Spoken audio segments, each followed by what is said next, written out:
જય Hind. Only for exam ચેનલમાં તમારા દરેક મિત્રોનું હાર્દિક સ્વાગત છે.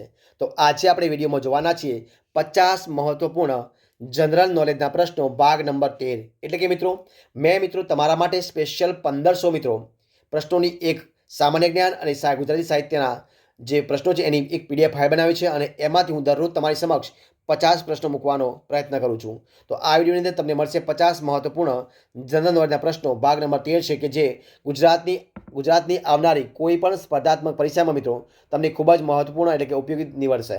તો વિડીયો પૂરેપૂરો જોજો. શરૂઆત કરીએ આપણે વિડીયોની. પ્રશ્ન એક તમારી સમક્ષ છે કે હડપ્પીય સંસ્કૃતિના મહત્વના સ્થળ લોથલની શોધ કયા પુરાતત્વ શાસ્ત્રીએ કરી હતી? તો જવાબ આવશે મિત્રો ડૉક્ટર S.R. રાવે. કોને કરી હતી? Doctor S.R. રાવે કરી હતી. પ્રશ્ન આપણે આગળ જોઈએ કે વસ્તુપાળને ગુજરાતના મહાઅમાત્યનું પદ કોને આપ્યું હતું? તો મિત્રો એ આપ્યું હતું રાજા વિશળદેવ વાઘેલાએ. કોને આપ્યું હતું? રાજા વિશળદેવ વાઘેલાએ આપ્યું હતું. પ્રશ્ન આપણે આગળ જોઈએ કે કચ્છમાં દર વર્ષે કોની યાદમાં મેળો ભરાય છે? તો મિત્રો કચ્છની અંદર દર વર્ષે સંત મેકરણ દાદા, કોણ મિત્રો? સંત મેકરણ દાદાની યાદમાં મેળો ભરાવવામાં આવે છે. પ્રશ્ન આપણે આગળ જોઈએ અમદાવાદ ટેક્સટાઇલ લેબર એસોસિએશનની સ્થાપના કોને કરી હતી? તો એ મહાત્મા ગાંધીજી કરી હતી. મિત્રો કોને કરી હતી? મહાત્મા ગાંધીજીએ. પ્રશ્ન આગળ સંતરામ મહારાજનું પ્રખ્યાત મંદિર ક્યાં આવેલું છે? તો નડિયાદમાં. ક્યાં આવેલું છે? નડિયાદની અંદર. પ્રશ્ન આપણે આગળ જોઈએ કે સ્વાતંત્ર્ય સેનાની શ્યામજી કૃષ્ણ વર્માએ લંડનમાં સ્થાપેલા વિદ્યાર્થી છાત્રાલયનું નામ મિત્રો શું હતું? તો મિત્રો નામ હતું ઇન્ડિયા હાઉસ. શું નામ હતું? ઇન્ડિયા હાઉસ એનું નામ હતું. પ્રશ્ન આપણે આગળ જોઈએ કે રંગ અવધૂત મહારાજનું મૂળ નામ શું હતું? તો પાંડુરંગ વિઠ્ઠલા વળામે. કોણ હતું? પાંડુરંગ વિઠ્ઠલા વળામે. પ્રશ્ન આગળ જોઈએ કે કયા સંતે બાંધેલી ઝૂંપડી સત્તાધારના નામથી પ્રખ્યાત બની છે? તો સંત શ્રી આપા ગીગા બાપુ. કઈ આવશે? સંત શ્રી આપા ગીગા બાપુ. પ્રશ્ન આપણે આગળ જોઈએ કે બજરંગદાસ બાપાએ ક્યાં સમાધિ લીધી હતી? તો બગદાણામાં. ક્યાં લીધી? બગદાણામાં લીધી હતી. પ્રશ્ન આપણે આગળ જોઈએ કે મહુડી જૈન તીર્થને સ્થાપના કોને કરી હતી? તો મહુડી જૈન તીર્થની સ્થાપના કરી હતી આચાર્ય બુદ્ધિસાગરજી. કોને હતી? આચાર્ય બુદ્ધિસાગરજીએ. પ્રશ્ન આગળ છાપખાનું શરૂ કરનાર પ્રથમ ગુજરાતી કોણ હતા? તો દુર્ગારામ મહેતા. કોણ હતા? દુર્ગારામ મહેતા હતા. ઈસવીસન 1842 એને સુરતની અંદર હતા. પ્રથમ છાપખાનું શરૂ થયું હતું ઈસવીસન 1842માં સુરતની અંદર અને સ્થાપના કરી હતી દુર્ગારામ મહેતાએ. પ્રશ્ન આપણે આગળ જોઈએ કે ગુજરાતી ભાષાના પ્રથમ કોશકાર કોણ હતા? તો એ હતા મિત્રો કવિ નર્મદ હતા અને એમની ક્યારે એની સ્થાપના કરી હતી? તો ઈસવીસન 1873માં પ્રથમ કોશ એમણે લખ્યો હતો. પ્રશ્ન આગળ જોઈએ ભવાઈના પ્રણેતાનું નામ શું છે? તો અસાઈ ઠાકર. શું નામ છે? અસાઈ ઠાકર. ગાંધીજીએ કઈ કોલેજમાં અભ્યાસ કર્યો હતો? તો શામળદાસ કોલેજ ભાવનગર. ગાંધીજીએ શામળદાસ કોલેજ ભાવનગરની અંદર એમણે અભ્યાસ કર્યો હતો.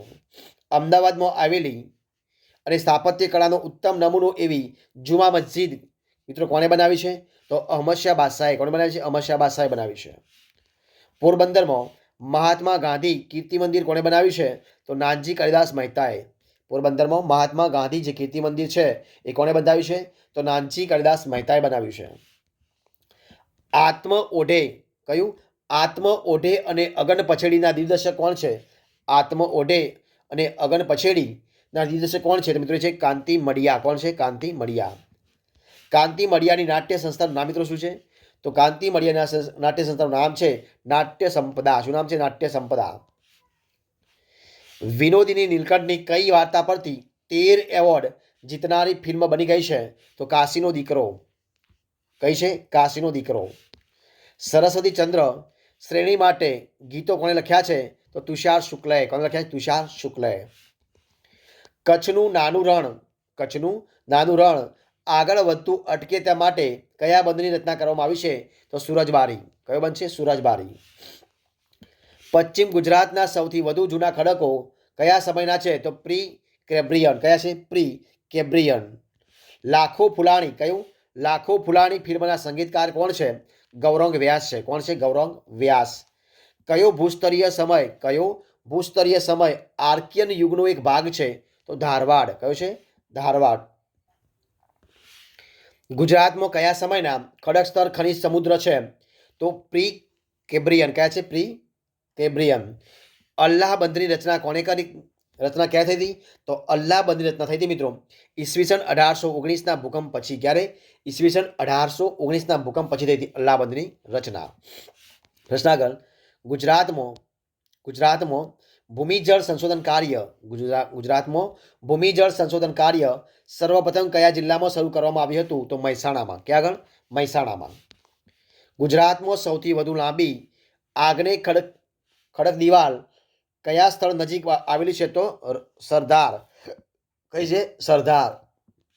સૌરાષ્ટ્રની નદીઓ કયા પ્રકારની જળ પ્રણાલી રચે છે? તો ત્રિજ્યાકાર. કઈ હશે? ત્રિજ્યાકાર. કેળવણીકાર નાનાભાઈ ભટ્ટે સ્થાપેલી લોકભારતી સણોસરા સંસ્થા કયા જિલ્લામાં આવેલી છે? તો ભાવનગર. કયા જિલ્લામાં આવેલી છે? ભાવનગરમાં આવેલી છે.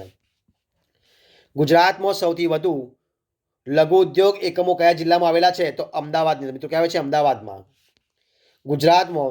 ગુજરાતમાં ગેસ ક્રેકર પ્લાન્ટ ક્યાં આવેલો છે? તો હજીરામાં. ક્યાં આવેલો છે? હજીરામાં આવેલો છે. રાજ્ય ધોરીમાર્ગ ક્રમાંક નંબર 3 પર કયું બંદર આવેલું છે? તો કંડલા. કયું આવે છે મિત્રો? કંડલા. ગુજરાતમાં લાકડામાંથી વિસ્ફોટ ફિલામેન્ટ યાર્ન બનાવવાનું કારખાનું સુરત નજીક કયા શહેરમાં આવેલું છે? તો ઉધનામાં આવેલું. ક્યાં આવેલું છે? ઉધનામાં આવેલું છે.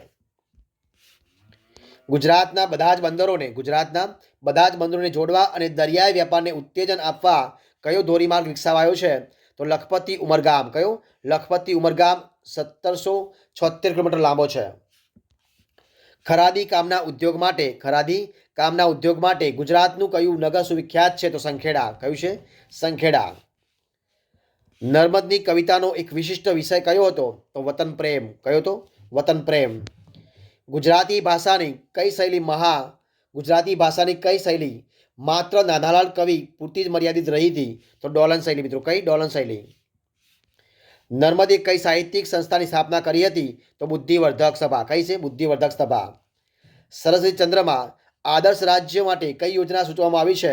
તો કલ્યાણ ગ્રામ. કઈ આવશે? કલ્યાણ ગ્રામ. નારાયણ દેસાઈ લિખિત ગાંધીજીના બૃહદ જીવનચરિત્રનું નામ શું છે? તો મારું જીવન એ જ મારી વાણી. કયું છે? મારું જીવન એ જ મારી વાણી. ગુજરાતી સાહિત્યમાં સૌપ્રથમ વિચાર પ્રધાન કવિતાનો ખ્યાલ કોણે આપ્યો હતો? તો બળવંતરાય કલ્યાણ ઠાકોર એટલે કે બક ઠાકોર. બળવંતરાય કલ્યાણરાય ઠાકોર, બક ઠાકોર.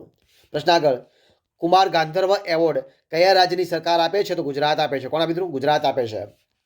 કવિ ભટ્ટીએ કયા મહાકાવ્ય રચના કરી છે? તો રાવણવધ. શું આવશે? રાવણવધ. રંગ તરંગ ભાગ 1 થી 6 માં કોના હાસ્ય નિબંધો સંગ્રહાયેલા છે? તો જ્યોતિન્દ્ર દવેના. કોના? જ્યોતિન્દ્ર દવેના. અગ્નિકુંડમાં ઉગેલું ગુલાબ કોનું જીવન ચરિત્ર છે? તો મહાદેવભાઈ દેસાઈનું. કોનું છે? મહાદેવભાઈ દેસાઈ. સંસ્કૃતમાં સૌપ્રથમવાર હાઇકુ તાનકા સીજો કાવ્યના રચયિતા કોણ છે? તો ડોક્ટર હર્ષવર્ધન માધવ. કોણ છે? ડોક્ટર હર્ષવર્ધન માધવ. સોલંકી રાજા કર્ણદેવના સમયમાં કાશ્મીરથી કયા કવિ ગુજરાતમાં આવ્યા હતા? તો કવિ બિલ્હણ. કોણ આવ્યા હતા? કવિ બિલ્હણ.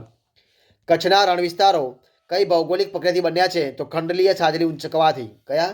ખંડલીય છાજલી ઊંચકાવાથી. પ્રશ્ન આગળ, સસ્તું સાહિત્ય વર્ધક કાર્યાલયના સ્થાપક કોણ હતા? તો ભિક્ષુ અખંડાનંદ. કોણ હતા મિત્રો? ભિક્ષુ અખંડાનંદ. સોલંકી યુગ દરમિયાન ગુજરાતમાં કયો ધર્મ વિસ્તર્યો હતો? તો જૈન ધર્મ. કયો ધર્મ? જૈન ધર્મ વિસ્તર્યો હતો. અમદાવાદની કઈ મસ્જિદમાં સ્ત્રીઓને નમાઝ પઢવાની અલાયદી વ્યવસ્થા છે? તો જુમા મસ્જિદ. કઈ મિત્રો છે? જુમા મસ્જિદ. જુનાગઢ જિલ્લાના ગીરના જંગલોમાં રહેલો કેલ્સાઇટનો જથ્થો કયા નામથી ઓળખાય છે? તો મિત્રો કયા નામથી ઓળખાય છે કેલ્સાઇટનો જથ્થો? મિત્રો તે ઓળખાય છે પનાલા ડિપોઝિટ. કયો? પનાલા ડિપોઝિટથી નામથી ઓળખાય છે. પ્રશ્ન આગળ, આઝાદી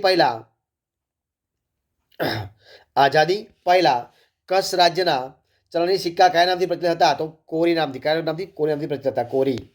આગળ પ્રશ્ન, ગુજરાતની કઈ જાણીતી હોટેલમાં પિત્તળના વાસોનું સંગ્રહસ્થાન બનાવવામાં આવ્યું છે? તો વિશાલા હોટેલ અમદાવાદ. કઈ છે? વિશાલા હોટેલ અમદાવાદ. પ્રશ્ન આપણે આગળ જોઈએ તો કઈ છે પ્રશ્ન? તો જોઈએ કે કવિ દયારામના સર્જનમાં સૌથી વધારે કઈ કૃતિઓ જોવા મળે છે? તો ગરબી. કઈ આવશે? ગરબી.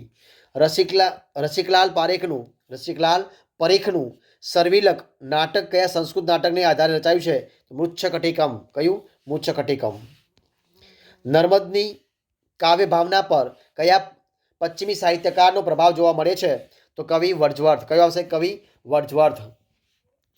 હાસ્ય સાહિત્યની એક વિસ્તૃત વિવેચના સૌપ્રથમ કોણે કરી હતી? તો રમણભાઈ નીલકંઠે. કોણે કરી હતી? રમણભાઈ નીલકંઠ. આજનો છેલ્લો પ્રશ્ન, ભક્તિને સ્વતંત્ર રસ કયો? ભક્તિને સ્વતંત્ર રસ તરીકે સ્વીકારવાની હિમાયત કોણે કરી હતી? તો બાલાશંકર કંથારિયા. કોણ આવશે? બાલાશંકર કંથારિયા. તો મિત્રો અહીંયાથી આપણે 50 પ્રશ્નો પૂરા થઈ ગયા છે. તો આપણે એ વિડીયો પણ સંપૂર્ણપણે પૂરો કરીએ છીએ. જો તમને વિડીયો ગમે હોય તો એને લાઇક કરો, કોમેન્ટ કરો, તમારા મિત્રોને વિડીયો શેર કરો અને છેલ્લે ચેનલમાં નવા હોય, ચેનલ સબસ્ક્રાઈબ ન કરી હોય તો only for exam channel subscribe કરવા માટે વિનંતી છે. મારા આ વિડીયોને પહેલાંથી અંત સુધી જોવા માટે તમારા દરેક મિત્રોને હું દિલથી ખૂબ આભાર માનું છું. ફરી મળીશું કે નવા ટોપિક સાથે, નવા વિડીયો સાથે. ત્યાં સુધી બની રહો. જય હિન્દ, જય ભારત, બેસ્ટ ઓફ લક.